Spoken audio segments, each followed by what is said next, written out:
So the government has actually put in place a well-rounded solution to make sure that your IP rights are protected. The first thing is that the government will vigorously fight for your IP rights if it is found to be violated. So long as you register the IP rights in Singapore, the Singapore government will help to take care of it. How we do it actually is we have a WIPO Arbitration and Mediation Center in Singapore. WIPO stands for World Intellectual Property Organization. This is a organization in Geneva, and in Singapore, this arbitration center is the only one outside of Geneva. So we have that in place, and then to make sure that there are people to fight for you, we have a Intellectual Property Academy of Singapore to train and to certify our lawyers and our jurists to handle IP matters as such.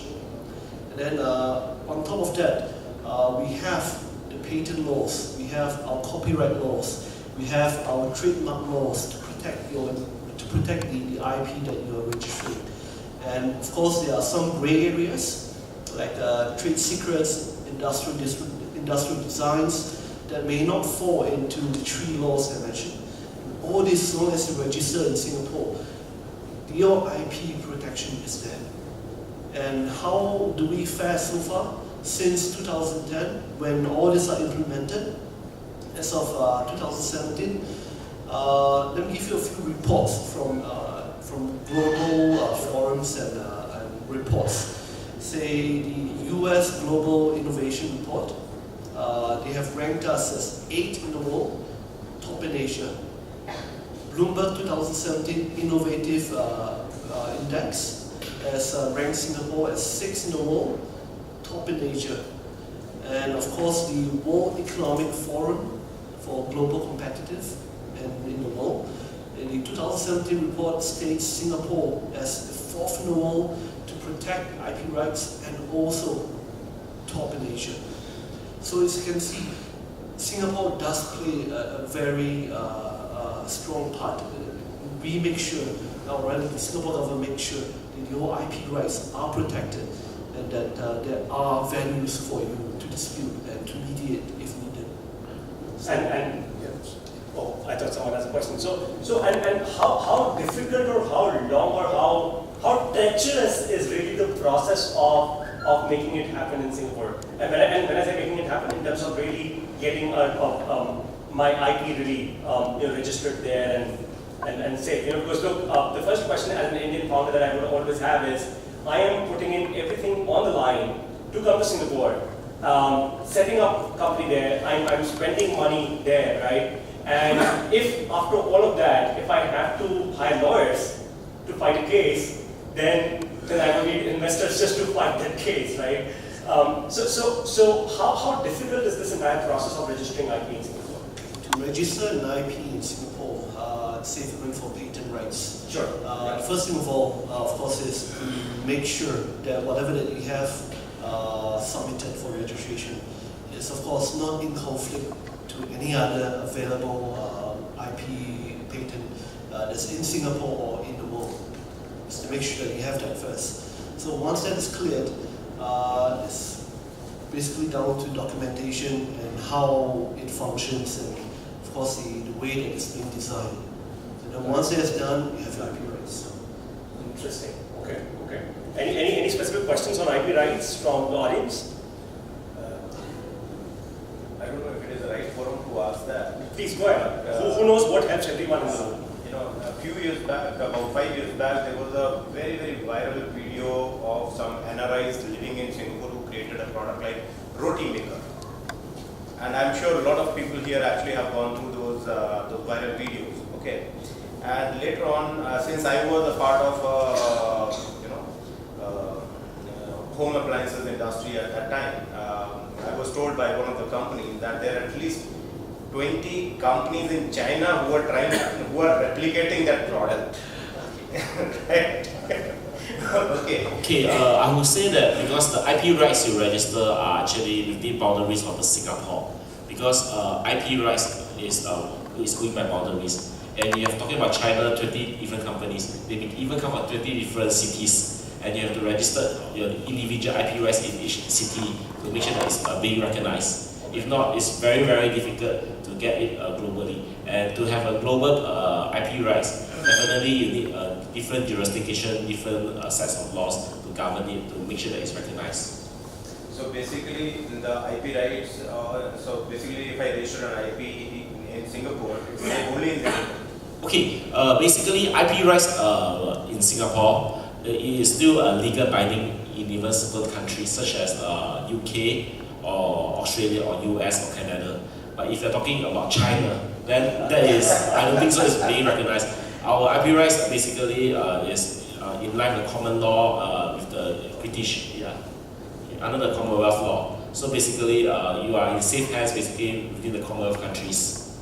So now my third question is about the investor's perspective. Okay. Like I met a couple of people some time back and they said in India IP doesn't hold any value. Okay, so there are investors who invest in IP. There are investors who don't, value IP at all. Understand. So does this kind of a system, is there in Singapore as well? Okay, for IP values, right, basically it's best to obtain a third-party independent valuation to value your IP rights. Then, therefore, after you have this valuation, then that will determine the value of your IP rights. I mean, it's actually anywhere in the world to get a valuation, you have to need a third-party independent valuers to get it done for you before you can determine your value. I want to just add a point to this. See, even I have faced this thing wherein investors are more inclined if your IP is moved out of India to either US or Singapore, not because of valuation per se, because valuation is a give and take. Valuation will happen only at the point when someone is ready to buy. One benefit you get in Singapore is that, which we will come later, is that there is no capital gain. So when you sell your IP, you don't have any tax to pay. But more than that, since the judiciary system is fast enough in these areas, in these jurisdictions, that you can actually resolve the issue quickly. Yeah, so investors do prefer wherein they want, so many foreign investors from US and investors from Southeast Asia too, they really want that the IP may shift and be based somewhere wherein those are friendly to IP laws and that can help them later. Yeah, maybe just a point to add on. Compare Singapore with other Southeast Asian countries. Basically, Singapore, we only have one set of standard laws, and our highest court, which is the High Court, basically will override all the decisions until the Court of Appeal. But I believe if you go to the rest of the Southeast Asian countries like Indonesia or even Malaysia, they have the state law, they have the federal law. So basically sometimes the state law may override the federal law may override the state law. So it's a bit of a challenge. But we have only one common system and one standard system. So no one can override who. The highest is the Court of Appeal you can go to. Got it. Great. Moving ahead, unless we can get more questions. One very, very important aspect, at least here in India and as Indian founders we face, is taxation. I don't know what the feeling of the room here is, but I at least personally feel that we pay a lot of taxes here in India, right? Especially for a small businessman, it is a lot, right? And then there are multiple kinds of that. Of course, with GST coming in, it's complex and it's easy both, and we'll probably come to that later in the session. But how is it in Singapore? How is it easy? And do please also clear this confusion for a lot of people in the room, and that is, when I interacted with you guys suggested me that for the first 3 years I don't pay taxes, right? Is that correct? No. Let me correct you again. Basically, okay, in Singapore, these first 3 years of tax exemption is initially brought up by the Ministry of Finance, the Singapore Ministry of Finance, to encourage actually more entrepreneurs to start up. And for the first 3 years, basically, new startups with individual shareholders will actually be entitled to 100% tax exemption on the first 100,000 of your chargeable profit. Yes, and for more well-to-do startups, even for the first 3 years, if you are all with all individual shareholders, basically even your profit is higher, 300,000. your effective tax rate probably instead it will be around 6%. Although our corporate tax rate is at 17%, but then for your first 300,000 of the chargeable profit for the first 3 years, you probably pay only like 17,000 of tax, which less than 6%. Interesting. So that's one part about corporate tax. What's more about the entire corporate tax, especially for startups and small and emerging enterprises coming, let's say, from India to Singapore? What is more attractive that we should really kind of come there and establish ourselves? Okay, basically, which actually we touched on earlier, would be one point, the takeaway would be the capital gain. And yeah, capital gain is not taxable in Singapore. Basically,